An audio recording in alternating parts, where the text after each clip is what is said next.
What's the hardest thing about writing? Well, it's getting started. Maybe you're having a hard time coming up with a story idea, or you're stuck on where to take your story next. If you want a way into a story or a way through, I have 9 story starters to help you. This free PDF is full of story seeds and prompts to get you going. To download your 9 story starters, go to nancypanuccio.com/start. That's Nancy with an I, Panuccio with 2 C's, nancypanuccio.com/start. Now, memoir writers are focused more on an exploration of self, so they mine their lived experience as a way to reach self-knowledge or self-acceptance. It's a way of understanding what happened to them. It's empowering because as a memoir writer, you get to control the narrative in ways you couldn't when the life event you're focusing on happened. So writing memoir can be salvation for many. It can be redemption.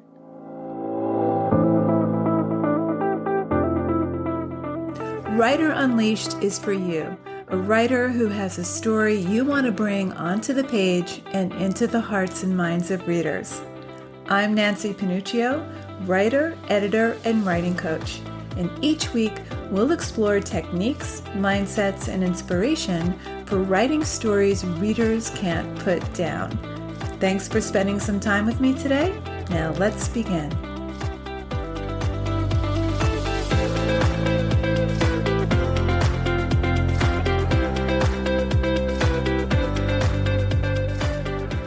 In grad school, we had 3 writing disciplines to choose from. There was poetry, fiction, or creative nonfiction. Now, most creative nonfiction students were writing memoir, but creative nonfiction, also called CNF, is a broad genre. It includes personal essay and even autobiography, which is often penned by celebrities. But during our first orientation, one student asked, "What's the difference between fiction and creative nonfiction?" And our teacher said, "It's all fiction." Now you're probably saying, how could nonfiction also be fiction? But stay with me.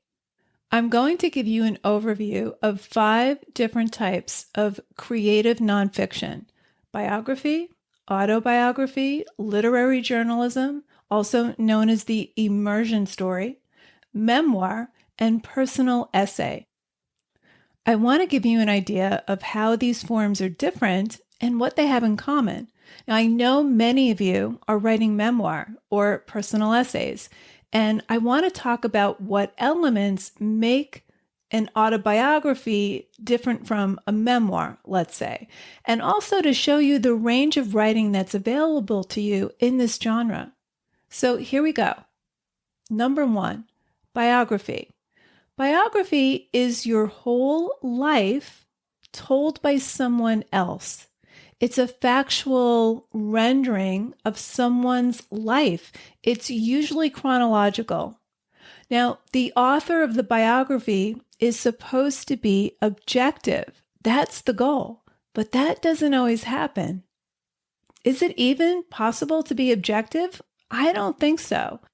Things are often slanted in a way to get across our point of view. For example, Lawrence Thompson wrote a 3-volume biography of Robert Frost. He was authorized to write it, but as he was doing the research, as he was writing this volume, he grew to despise Robert Frost, and his dislike started to leak into the text. He painted a picture of a selfish, cruel, angry, egomaniacal man.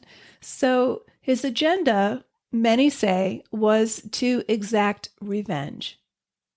And then later, the poet and novelist J. Perini published his own Frost biography, Robert Frost, A Life. Now, he drew on the same material as Thompson, but it was a very different story from Thompson's. Perini, though, also had an agenda. He wanted to dispel the myth created by Thompson.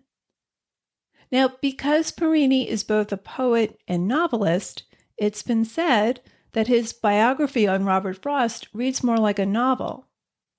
This is really interesting. Here's an interview on the online journal Bookslut where Parini talks about his view of biography. I make few distinctions between straight biographies and novels. They are both works of fiction. Fiction means shaping in Latin.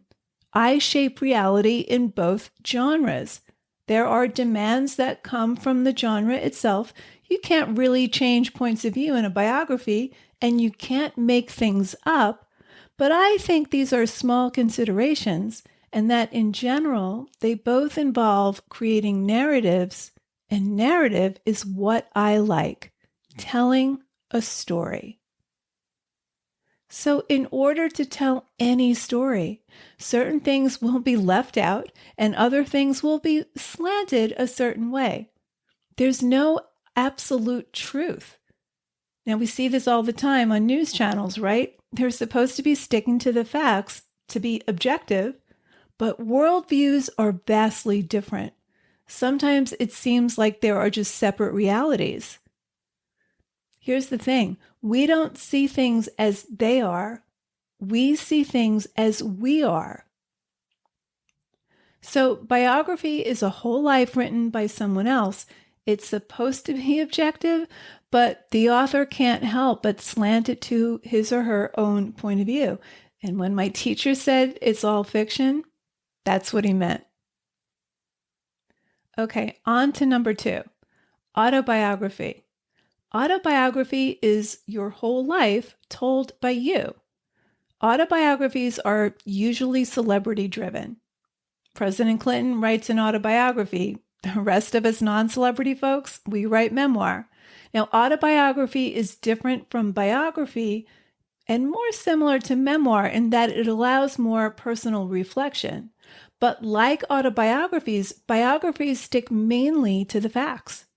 And the intent is different. They're often written to protect a legacy, or in the case of a musician or actor or any other entertainer, to protect their reputation.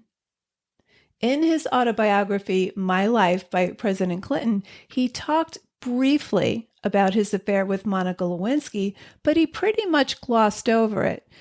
In the book, he describes it as an inappropriate encounter, and he describes his culpability as selfish stupidity.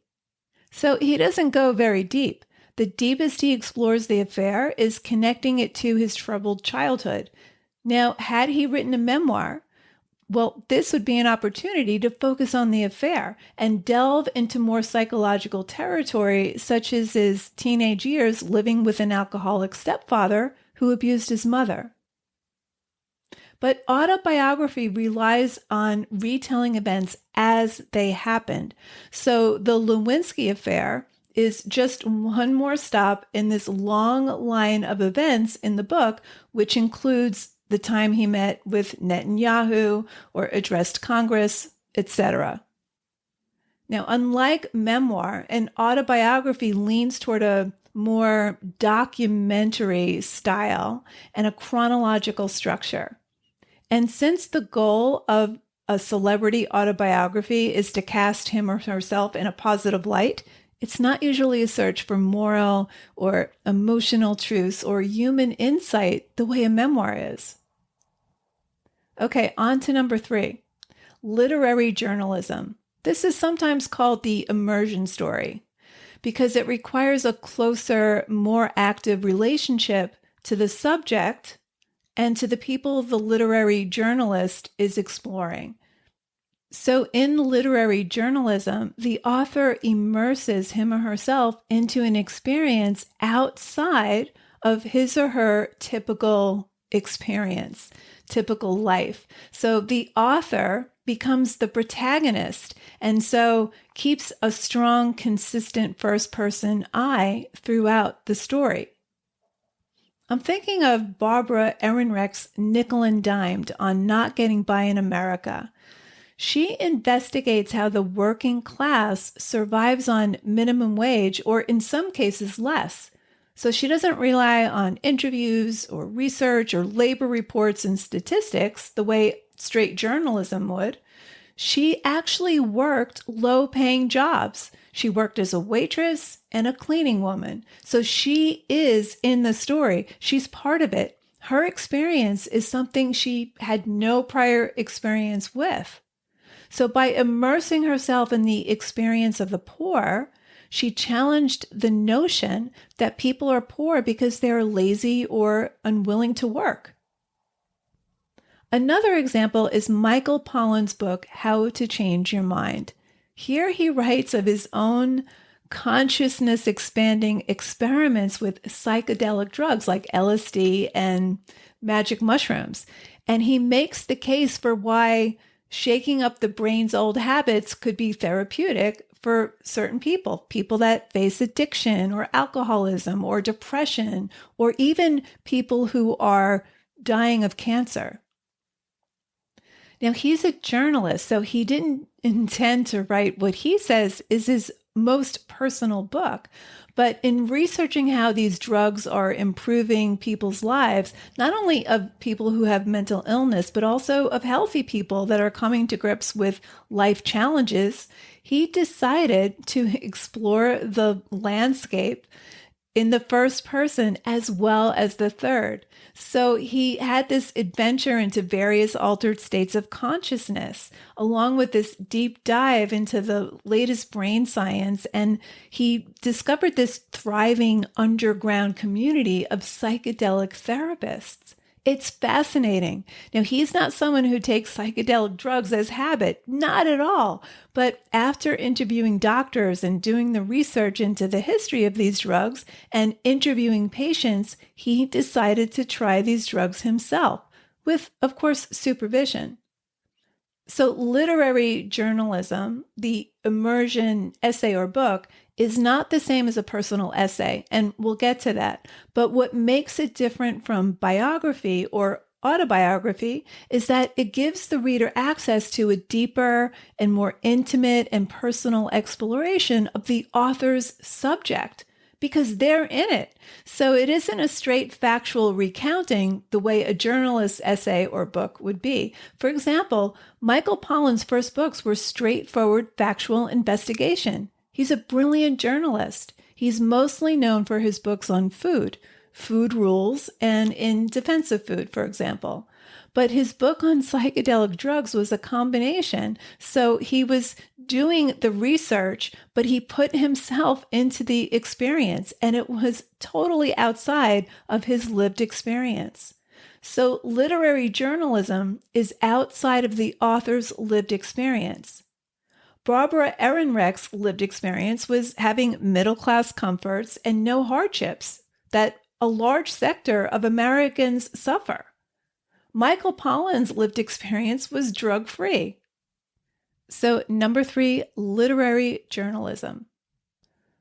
Okay, on to number 4, memoir. This is the most well-known. Memoir uses many of the same techniques we use in fiction. It uses setting and character development, dialogue, plot, and metaphor. Now, it follows a relatively straightforward and chronological retelling of events, but unlike the biography and autobiography, the story has a more personal, emotional arc to follow, and the moments are more curated. And this is what makes memoir an art. Now, memoir writers are focused more on an exploration of self, so they mine their lived experience as a way to reach self-knowledge or self-acceptance. It's a way of understanding what happened to them. It's empowering because as a memoir writer, you get to control the narrative in ways you couldn't when the life event you're focusing on happened. So writing memoir can be salvation for many. It can be redemption. Now, memoir is not about a whole life, but one aspect of it. Or as my friend Martha Frankel says, if your life is a pizza, your memoir is a slice. Sue Silverman's memoir, Because I Remember Terror Father, I Remember You, was about a particular period in her life when her father abused her. Her later memoir, Lovesick, was about her journey through sex addiction. Now, the two aspects of her life were related. Her sex addiction was no doubt a symptom of her childhood abuse, but she didn't lump them both together in the same book. So as a memoir author, you have to establish what part of your life you want to explore. So autobiography is a whole life, but memoir is one aspect of it. It's a slice. What also makes memoir different from autobiography is the use of at least two voices to tell the story. Sue Silverman defines one as the innocent voice and the other as an experienced voice. She talks about this in her book, Fearless Confessions, A Writer's Guide to Memoir. I'll link you up in the show notes. But the innocent voice tells us the facts of the story, the surface subject, and the action, which is similar to autobiography. So it conveys the experience, but what makes it different is that it conveys the experience of the relatively unaware persona the author was when the events actually happened. Now, the events may be loosely connected by chronology, or they may be structured according to emotional significance. Either way, the innocent voice tells us this happened, and then this happened, and then this next thing happened. So it's the action, it's the external part of the story. But then we have the experienced voice, and this voice brings us deeper into the story by using metaphor and reflection to reveal how the author has been transformed by thought and emotion. So reflection is not just remembering or looking back into the past, it's seeing the past in a new light. It's about seeing what happened. It's about seeing past relationships in a new way. So whether the memoir is essay or book length, both voices are crucial for the memoir. So one plunges the story forward, the other plunges the reader into the real heart of the story, and these voices intersect throughout the memoir. The other thing about memoir is that the author is often trying to see how they're implicated in what happened. So there's not a victim mentality here. They're really looking for self-knowledge. They're looking for how they were implicated in their own experience. And finally, number 5, personal essay. This is more conversational and it focuses on a topic like travel or nature or food. Now, unlike memoir, which explores the past, the personal essay explores more contemporary subjects. It could be politics, or it could be artificial intelligence. It could be the age of COVID. So the personal essay explores a topic, but the author is exploring his or herself through the topic. Here are some examples of personal essay titles from The New Yorker. How I Proposed to My Girlfriend, The 2 Lives of a Wedding Ring. When Williamsburg Was on the Wrong Side of the River, The Rise and Fall of My Brooklyn Apartment. Mayfield, Before and After, What Was Left of a Kentucky Town After the Tornado. And Stalking a Rustically Hip Family on Instagram. So it's an exploration of the self through the subject matter. Again, it's one facet of the self in a larger social context, but it doesn't stray far from the author's own life. So it's drawn from the author's personal experience. So if the topic is death, for example, the author might explore her fears around death. So there's self-revelation and there's lessons learned from the writer's lived experience. It's different from memoir because it centers around a specific topic rather than a specific focused aspect of a person's life. So let's recap. creative nonfiction is a broad genre. You have number one, biography. This is a whole life written by someone else. Number two, autobiography. It's a whole life written by you. Usually it's celebrity driven. Number three, literary journalism or the immersion story. Here the author plunges him or herself into an experience outside of their typical life. So they're in the story. Number four, memoir. This is one aspect of the author's life, and what makes it unique is the two voices that intersect, the innocent voice and the experienced voice. And number five, personal essay. The author explores a particular subject and in doing so explores the self. So there are lessons learned from the writer's lived experience. So there you have it. I wanted to give you the range of possibilities that exist within the creative nonfiction genre and to give you an overview of what makes each distinct from one another. I know most of my creative nonfiction writers are writing memoir or personal essays, but sometimes memoir writers are writing the whole life, autobiography, rather than a focused aspect of their life. Now, memoir can be in essay form, absolutely, or it can be an entire book, which is the most common. But I wanted to show you what's possible and give you a framework for whatever creative nonfiction form you're drawn to. So there you have it. Thank you so much for hanging out with me today.